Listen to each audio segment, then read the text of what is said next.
V starovekej Číne bol generál Li uctievaný pre svoju brilantnú myseľ a mnoho víťazstiev. Jedného dňa obrovská invázna armáda, ktorá dalece prevyšovala jeho vlastnú, ohrozovala samotnú existenciu jeho kráľovstva. Jeho úzkostní poradcovia očakávali, že okamžite vymyslí veľkolepú, agresívnu stratégiu. Naliehali: generál, nepriateľ je pri našich bránach. Musíme okamžite začať protiútok. Ale generál Li urobil niečo neočakávané. Jednoducho sedel vo svojom stane, tichý a nehybný, po 3 dlhé dni. Meditoval, pozoroval detailné mapy, počúval správy a pokojnými očami sledoval svojich vojakov pri výcviku.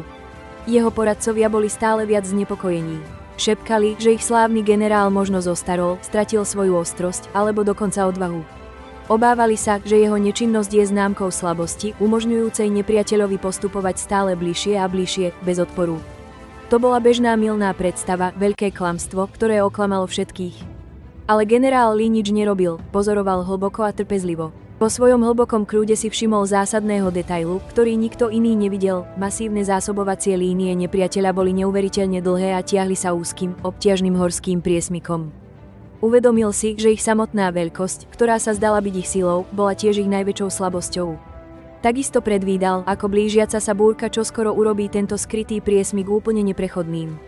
Namiesto toho, aby riskoval zničujúcu, nákladnú bitku, generál Li poslal malú, vysoko vycvičenú skupinu, aby ticho zablokovala zraniteľný horský priesmyk. Odrezaná od všetkého jedla a vody, masívna invázna sila, zmetená a demoralizovaná, sa čoskoro stiahla bez jediného väčšieho boja.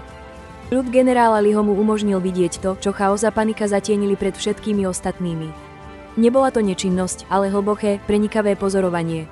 Skutočná sila nebola v ponáhľaní sa do konfliktu, ale v tichom sústredení, ktoré odhaľuje skryté pravdy a vedie k neočakávanému víťazstvu. Aké skryté pravdy vám môže odhaliť prijatie kľudu vo vašom vlastnom živote? Prihláste sa na odber Slova Krepo pre ďalšie legendárne príbehy.